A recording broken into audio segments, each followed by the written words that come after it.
welcome to the vlog.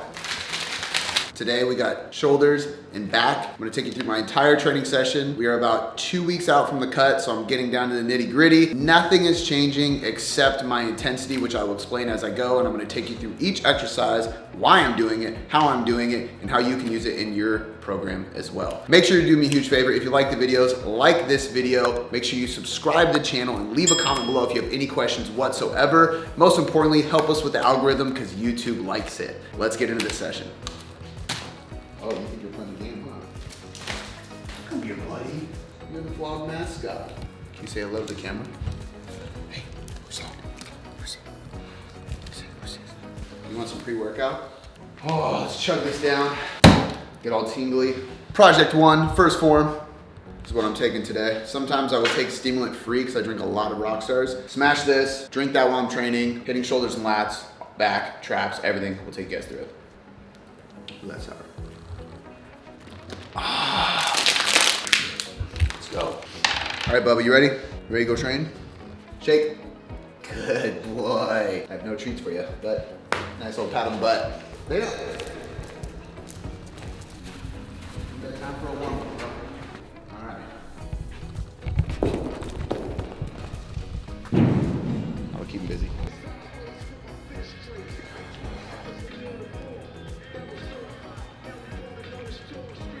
You can train your traps and your rear delts literally every single day of the week.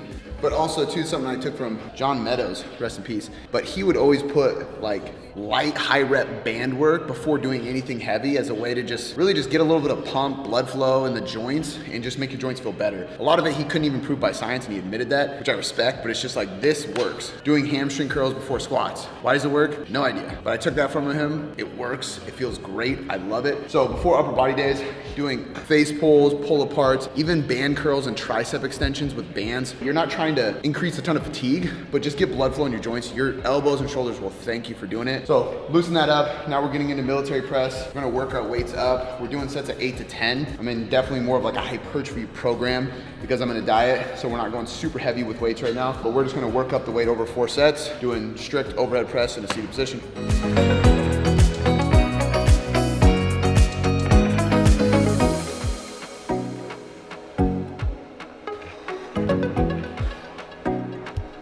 One thing that today is different than my last day that I had back and shoulders is that I'm purposely putting shoulders first. So something to emphasize in your programming is whatever muscle group you want to focus on for that day, or just in general, if you're trying to bring up a lagging body part, throw it at the beginning of the session when you have more energy and less fatigue so that you can lift heavier and generate more volume. So for me, I don't have a particular reason to build my delts over my back. But on the first day of the week that I'm hitting both shoulders and back, I do my back first because I want to emphasize my back. Today I'm doing shoulders first and then I'll finish with back to emphasize the shoulders.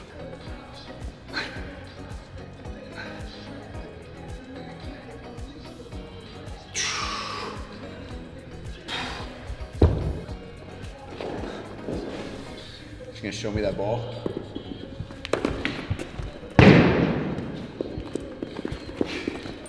Oh, let's see if we can go heavier. Sit, sit, sit, or go away. I don't care. One of the two. Hey, sit. Dude.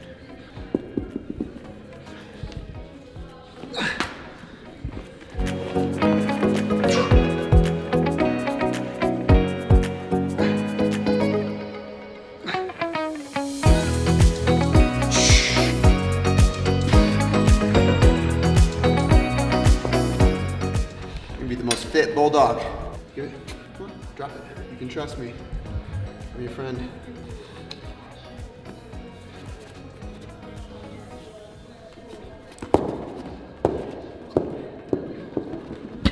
Not a big catch guy.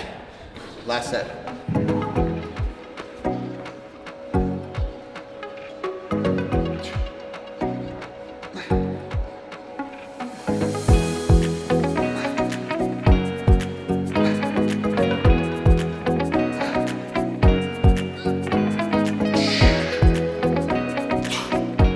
couple of things that I'm focusing on that you'll notice here, for example, is with this, really what we're trying to do is optimize hypertrophy. In this case, for me, maintain muscle because I'm gonna cut. But we wanna choose exercises that allow us to get closer to failure while still minimizing injury. And we wanna make sure that we're removing instability so that we can actually overload. So for example, people ask, why not do a barbell standing overhead press? It's a big compound lift. If I don't have support of a seat against my back and being able to drive my feet in the floor while doing so, I have less stability because I'm not seated on a stable, fixed object. And when I don't have that stability, I have to create stability in an unstable position, which is standing up with thoracic extension, overhead, balance, all those things, which limits my ability to overload the press and build my shoulders. So with a seat or a machine, I can focus more on hypertrophy and creating tension in the muscle. So for hypertrophy, we want to remove some of those instabilities that might be more functional and do something like this. And then this also allows me to get closer to failure without causing injury, like I would with a standing barbell overhead press, for example. And as I go through my sets and my exercises, the limitation gets easier because the exercises get more simple and less compound. So as I go through the session, I'm gonna get closer and closer to reaching failure to maximize that stimulus while still minimizing that injury. Now we're going into an isolation exercise. So I had 4 sets of overhead press, 4 sets of lateral raises, basically trying to reach the higher end of how much volume I can do per muscle group in a single session without having diminishing returns. After about 10 sets per session on a single muscle group, so if I were to take my delts and do 5 sets of presses and 5 sets of lateral raises, I begin to reach past that maximum stimulus for muscle protein synthesis and just being able to fully recover. So we don't want to go over 10 sets per muscle group per session. I'm staying at 8 just to be safe because I'm in a deficit, but now we got chest supported lateral raises, finish off the shoulders.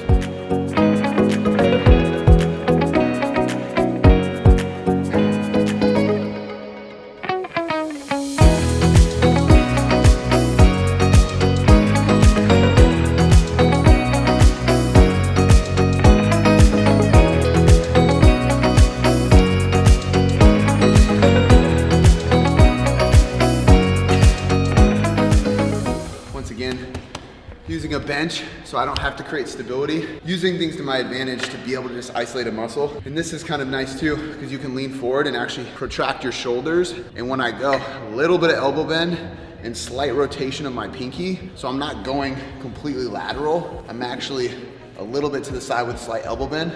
And the reason for that is with the chest support, a little bit of internal rotation here, elbow bend, and not going directly to my side, but slightly in front. I'm gonna get more deltoid and less trap. A lot of times people get here and they end up shrugging and they just feel it in their traps, which isn't necessarily bad. I like having big traps. But if I'm trying to isolate my shoulders, I wanna keep my shoulders relaxed, which helps when I'm on a chest, supported bench, and then I can have that bend and keep my shoulders depressed, my scapula depressed to avoid traps being overly active.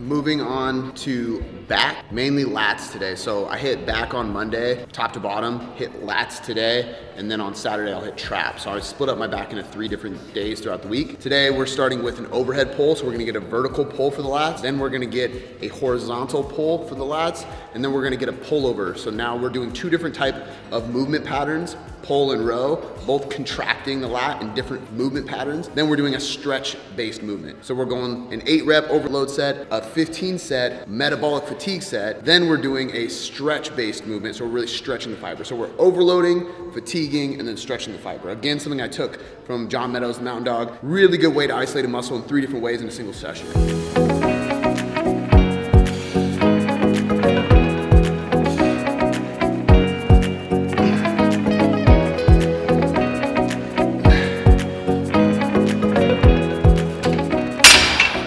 Big keys of hypertrophy training is reaching a certain proximity to failure. Research shows you got to be within 4 reps of failure. And there's 2 different types of failures: technical failure and absolute failure. Absolute failure is I can't even finish the rep, which means there's certain exercises that's not safe to do, like a bench press. You get stuck on the bar. Something like this, it's fine. I don't get all the way, I just drop it. Technical failure is when I still finish the rep, but it's not with good form. I don't complete it with good, proficient technique. I like pushing most sets 1 rep, 2 reps away from technical failure and taking the last set all the way to technical failure, because I think a lot of times our mind stops us from actually getting 1 to 2 reps away from failure. So even if people feel like they're 4 reps, they're probably like 7 reps. And if they feel like they're 2 reps, they're probably like 4 reps. So in my opinion on safe exercise, take it all the way, try to get as close as you can, especially if you're cutting for fat loss, because effort and intensity in the gym is absolutely key to maintaining muscle during a cut. Look at that tooth.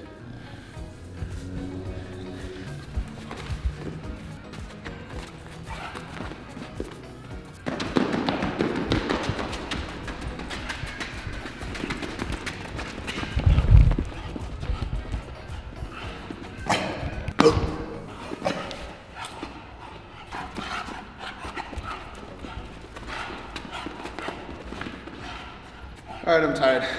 I'm in a deficit, bro. You win. Set. Okay, shake. You're so impressive. You can shake. All done, all done. Shh. All right, now we're going into chest supported rows with a wide grip. Just finished overhead. So again, we were going vertical, now we're going horizontal, keeping my elbows wide but low. And one of the best things you can do in a horizontal row, whether you're pronated grip, so like wide, or your neutral grip, is to try to drive your elbows down to your hips. It works even better with a single arm, because one of the functions of the lats is actually lateral torso flexion. A lot of people don't know that. So if you do a pull in this way and lean in like a side crunch, or even a single arm row, and as you row towards the bottom, driving your elbow towards your hip, you're kind of crunching to the side, your lat, especially that lower lat, is gonna fire up like crazy. So when I'm doing rows like this, what I'm trying to do is bend the bar and drive my elbows down towards my hips, and kind of simultaneously imagine I'm bringing my lats inward, I'm bringing my elbows inward and crunching inwards. So when I do these horizontal rows, I'm still targeting my lats quite a bit.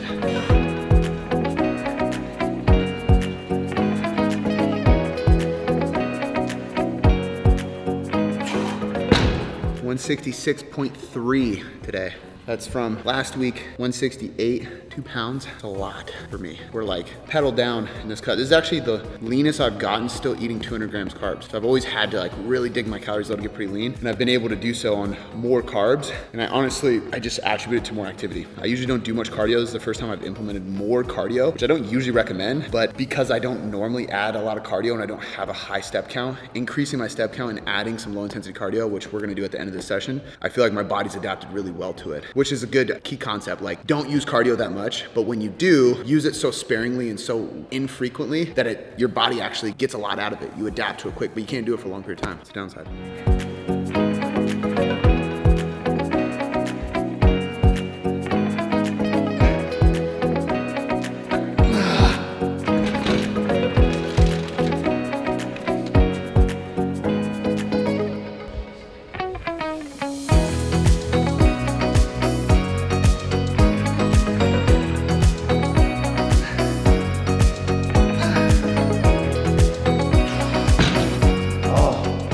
More back exercise. We've overloaded with the pull down. We've ate a hairball. We've maximized metabolic fatigue, just get a good pump essentially. And now we're gonna stretch the muscle fibers with a pullover. This is an exercise I like to do partials with. A lot of times if you come all the way back over, you'll start feeling your triceps a lot and your chest a lot. If I wanna keep it in my lats, what I'm really doing is using this as a loaded stretch, kind of like a stiff leg RDL. You don't need to lock out at the top. The point is to overload the muscle in a stretch position and kind of just keep tension there. So as you'll see, I'm gonna do partials and I'm just focusing on slow tension and just getting a really good stretch under load.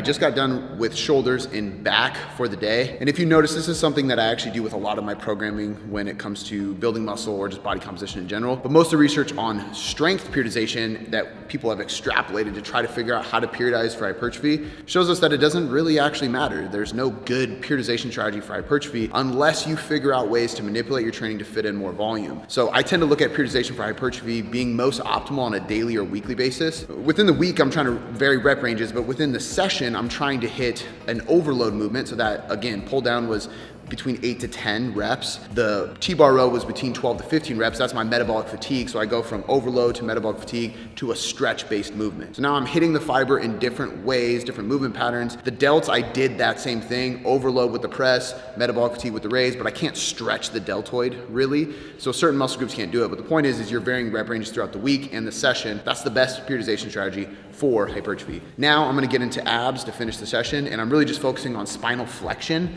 So any type of crunch or knee raise really is gonna be the best to hypertrophy your abs. Anti-rotation planks, stuff like that is great as well for core strength. But when it comes to actual hypertrophy of the core, spinal flexion tends to be the best.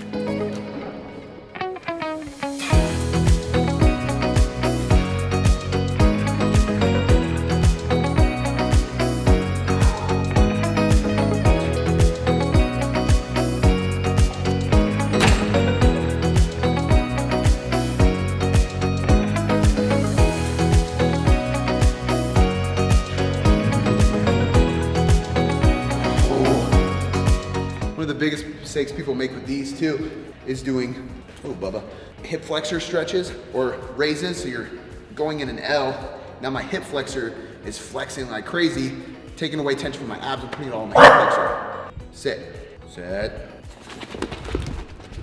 little bastard. Instead, bring your knees to your chest. So again, stop. Bringing my knees to my chest allows that spinal flexion that actually contracts the abs instead of the hip flexors. Bubba's not built for the tube. Bro.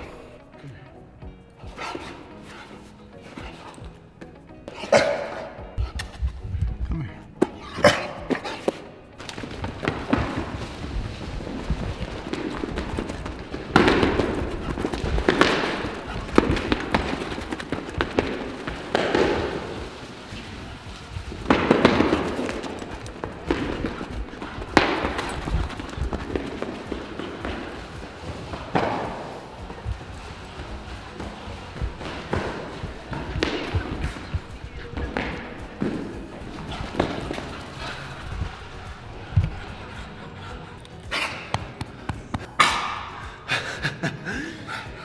Bulldogs don't last very long.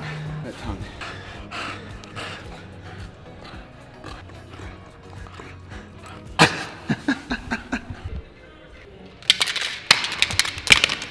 That is a wrap, bonito. Now we are moving into cardio. I got 20 minutes of lifts. I'm doing this after every strength session, so 5 days a week right now. Normally I don't, but if you're gonna add list cardio, it should be hours away from your training, or it should be immediately after, never before, because it'll lower your performance during the session. So I'm gonna hit this cardio, but that is a wrap on the training session. I hope you guys got a lot out of that. If you did, make sure you do me a huge favor, like the video, comment below if you have any questions about anything we went over today, and make sure you subscribe to the channel so you get updated every time we drop a new video. We'll see you next time.